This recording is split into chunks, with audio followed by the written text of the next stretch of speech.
What if I told you a company took an ordinary $35 product, put it in a fancy box, and then convinced fashion experts to happily pay over $600 for it?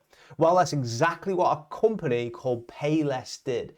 They revealed a hidden loophole in human psychology, a loophole that influences how we all see value every single day. And today I'll explain exactly what's happening here, why it matters to you in your business, and how you can use pricing psychology ethically to grow your own business. So by the end of this video, you will understand why your brain is hardwired to believe that expensive equals better. You'll also get a 4-step simple framework to price your own products with confidence as well that you're doing the right thing. And you will learn the single biggest pricing mistake that many companies, even big brands that I've consulted for on behavioral science and persuasion, unknowingly make. So I'm about to show you a little quick video clip of Payless in a minute and the fake store that they set up. But just to give you some context, the setup was brilliant. Payless faked this luxury store. They called it Paylessy, and they invited a bunch of influencers and also fashion experts to it. And these experts were allowed to try on these cheap quality shoes in the store, but because they were priced highly, they attributed their high prices to sophisticated designs and things like that. So the price tag made them see quality that wasn't actually there. Let's take a little look at this. We built a fake luxury store in Los Angeles and filled it with Payless shoes. The guests at our grand opening party had no idea. They're elegant, sophisticated. I just think it's so classy. And I could tell it was made with high quality material. These fashionistas actually paid $200, $400, and even $600 for Payless shoes. But you can get these same shoes at Payless for $19.99 or lower with our epic holiday deals. Why pay more when you can pay less? So how interesting is that? What's happening here is something called the price quality effect or association bias. And this is our brain shortcut that says if it's expensive, it must be good. It's why people automatically assume that higher priced products offer superior quality, even when they actually haven't got any evidence of that. So think of price as a signal. So low price says cheap, possibly budget or risk. High price signals premium, exclusive, trustworthy. The human brain loves these shortcuts because they simplify decisions. And as humans, we have to make hundreds, if not thousands and thousands of decisions per day. And it's simply too much to make all these decisions and to go in the ins and outs of each one without actually having an ability to simplify them. This is what's called a cognitive bias. So we have a cognitive bias to attribute price, high or low, with a certain value as well. So here's a framework that I like to call PACE, where you can use the price quality effect actually ethically in your day-to-day business or with your products as well. Let's start with P, positioning. Clearly position your product as premium by highlighting its uniqueness. So a lot of companies out there, they have a tendency to copy competitive products and they tend to copy them almost word for word. But the problem is when they do that, they lose all uniqueness.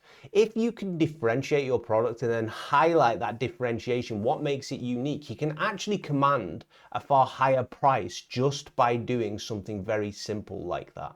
Secondly, anchoring. First, present a high reference price before offering your product at its actual price. I showed you a great example a few videos back of a local supermarket, well, a national supermarket in the UK, which basically has a checkout page where you can order groceries delivered to your front door.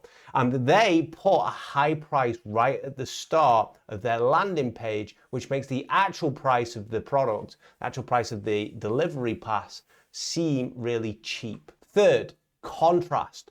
Demonstrate clearly why your offer outperforms cheaper alternatives. Why exactly are you charging more? Make it into logic so people actually understand it so they can justify it to themselves as well. Fourthly, evidence. Back your claims with proof like testimonials or even performance stats as well. Now, I learned this the hard way. When I started my first business, I thought pricing myself low would actually bring in more customers because I thought to myself, you know what? Lots of people probably can hire me now rather than me pricing my prospects out of the ballpark. But instead, what actually happened is prospects looked at me and asked, why is this so cheap? What's missing here? I used to work in my first business for way less than minimum wage. And now I got great experience from that, but I also as well lost some of the trust to, my competitors, and therefore some of my sales to my competitors as well, who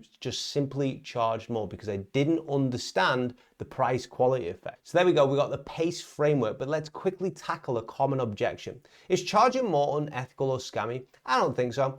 Premium pricing only backfires if you're selling a commodity without clear differentiation or you lack proof. So as long as you're genuinely offering high value and you can clearly demonstrate it, charging premium prices is actually fair and smart, and it also gets people, which doesn't make sense, to trust you more. By the way, if figuring out the perfect price for your product is tricky, I've got your back. Check out my link below this video where we can look through some behavioral science principles with you, and I can actually try and implement a pricing strategy into your business as well.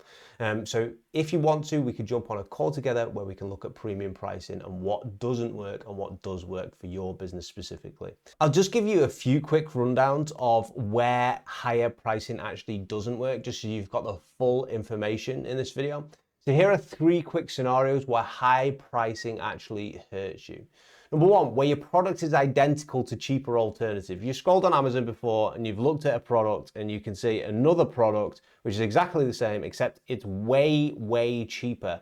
And when you do this, you think to yourself, why would I pay more for this identical product?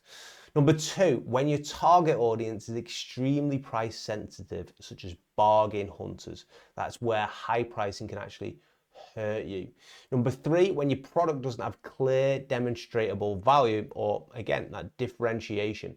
If you aren't defining the value of your product or your service, it's very hard to actually command a higher price there. If the person down the road can also offer exactly the same product as you at a much cheaper rate, again, it's going to be a tough sell for you to actually sell more at a higher rate. So that's again why it's important that you highlight exactly what you do well, what you do different as well, and highlight those client results that show you what you do well and what you do different as well. So you've got that proof following you there. So now you have the PACE framework to set a premium price that signals immense value of your product. It signals immense value of your service as well. You've answered the what, but what about the how? How do you actually walk a customer from their first click to their final purchase without them getting cold feet? So getting the price right is only half the battle. The other half is psychology of the sale itself. I have another video that breaks down the exact 3-step sequence used to boost conversions up to 600%. These are companies I've directly consulted for. It covers the foot in door technique, how to trigger a psychological need to repay a favor, and how to use genuine scarcity to get people to act now as well. Because persuasion answers all these tough business questions. So I really hope you enjoy that next video. Take care.